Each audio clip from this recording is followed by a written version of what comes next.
Some of the sweetest relationships in life are good friendships, but our friendship needs can shift throughout our lives. And for some of us, it got especially tricky during the pandemic. So Kathie Donovan is here to help us sort through it. Kathie, you're such a light. And I believe that you believe that editing your friends list is essential. Am I right? I do believe it. I've been living it. It's not the easiest thing to do, but it frees us. And we're all meant to learn and grow, Tracy, so that's why this is important. And we start by having conversations about these awkward topics because it's so awkward. But really where we want to start is asking ourselves a very important question. And that question is, what do I want in a friendship? Clarity is queen here because our needs change depending on where we are on our life adventure, right? I remember somebody once saying to me a couple of years ago that friendship is here for a reason, a season, or a lifetime. And sometimes we miss those cues, letting us know when the reason or season is over, and we stay for the lifetime, even though sometimes it can feel like a life sentence. When we make new friends, of course, it's all exciting, we have things in common, we're making plans, it's all good, until it's not. And when we find ourselves complaining about our friends, that's a cue that something needs to shift. It doesn't mean you have to dump your friends, it just means you might need to put a boundary in that relationship. We prefer sometimes to hold on to what we think we know to be true, even if it's toxic, even if it means we won't live our life fully. So we have to be aware of that some people aren't interested in growing, and that clarity about what we want in a relationship helps us be more informed about what friendships we want to carry forward and what friendships might need a healthy boundary or might need to be shifted out. So the interesting thing is that the pandemic sort of put everything under this microscopic lens.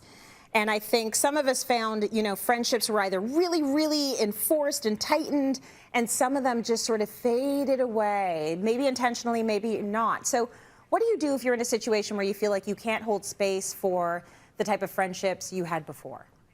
Well, I think we have to recognize that so many of us have been impacted emotionally, economically, physically during this pandemic pause, some of us more than others.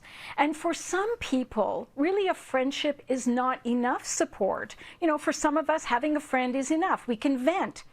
But listen, friendships are not a dumping ground for our problems. Friends can't fix our lives. That's what professionals do. Friends are here to hold space for us as we navigate through our own life, because we have to remember our happiness is our responsibility. We need to take responsibility for the actions and outcomes in our own lives. And I'm all about, accepting people as they are, putting up with foibles, because goodness knows I've got a long list of them. But listen, when it gets to be too much, when it's overwhelming for you, you need to choose yourself instead of losing yourself in a friendship. Because when you choose yourself, you create space for you to do the work you need to do in your life. You create space for the other person to do what they need to do, and you allow for new relationships that are more aligned with where you are now to come into your life. We have to keep in mind, though, everything we do around this topic of change and shifting out things in our lives need to be done with kindness and compassion toward ourselves first, because this is not easy. Oh yeah, this is good advice. Every time you step on your pulpit and deliver your sermon, I'm listening, I'm hanging on every word. So here's the thing. So it comes down to, you want to choose yourself. So now you have to edit. This is the hard part. Editing friends is the hard part. Do you have any tips for us? I'm going to do my best. It is difficult. It's challenging. We like our comfort zone, right? Fear keeps us safe, but kind of stuck. We have to remember that relationships are about relating. So don't put yourself in a friendship out of obligation. Make sure you have lots of common ground. That's going to make your relationship satisfying on both sides. If there isn't enough going on in the relationship to keep you there, maybe you need to put a healthy boundary in place, or you might want to edit that relationship out. And while it's challenging, On the other side of that choice and decision is your freedom to do the work you need to do and to be in relationships that are more aligned with where you are. Putting a boundary in a relationship could look like you just not being as available as you used to be for a friend. Or if there are no-go topics, maybe it's as simple as that. You just don't want to gossip about people in your friendships. So you can say, I'm not comfortable talking about that. Thanks for understanding. And just move on. Because we make things up here, we make things really difficult. When in real life and when we reframe this conversation, it's not that difficult. Also, keep in mind, this choice and decision to either put a boundary in place or to edit out a relationship is about you and what's going on with you and has nothing to do with the other person. They're fine the way they are. It's just something going on with you. Absolutely. Like here for that. That is great advice. It's not about anyone being right or wrong. It's about growth and evolution and being kind to yourself. Kathie, thank you. You always make us feel so good and give us great tips. Appreciate that. I love the topic of friendship. And Tracy P. and I do spend a lot of time talking about relationships. They could be romantic or platonic. Did you find the pandemic sort of change things for you when it came to your friends? Did you feel like you had to make choices about who was going to remain in your life and who was sort of like going to drift away?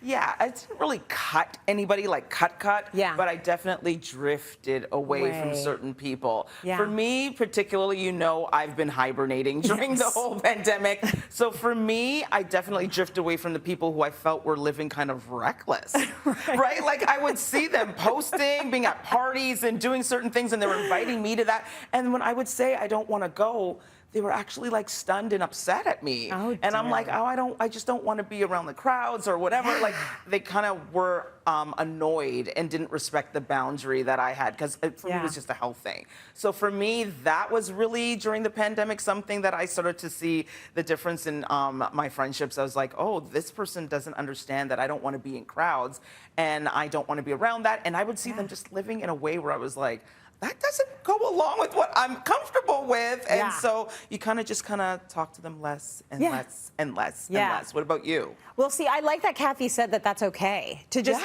talk to people less and less and less. What I found was I needed relationships that were where I felt safe. So it was such an uncertain time, and I needed to sort of bolster the relationships where I felt 100% safe, and because I was having major mental health issues, and I needed to like just lean on folks that I knew were not going to trivialize my pain or were going to, you know, see that what I was going through for what it was and sort of just be a more passive support system. Because like she says, your friends can't fix your life, but sometimes you just need that sounding board, right? Yeah, so between that, listen. That's right. And then the safety thing was there were only two families that we were able to go see. One was like my best friend from kindergarten and her family, and another family that we're close with, and those are the only two families actually up to now that we've seen, because we tried to keep it sort of safety like in a bubble. The phone became my friend. Yes. I started, I was back in the 90s, calling all my friends and sitting on the phone for hours. Like that's how I communicated with, so I actually like restarted a lot of my friendships that kind of just, there was no fight, there was nothing like that. It just kind of drifted off. And then you start calling each other and checking in on each other, and I talk to them all the time now. Yeah. Like I brought back the phone. You brought back I brought back the phone. It was safe. The phone was safe. Yeah. Listen, we will talk a lot more about friendships and relationships on the phone because it's one of our favorite topics. So thank you for that.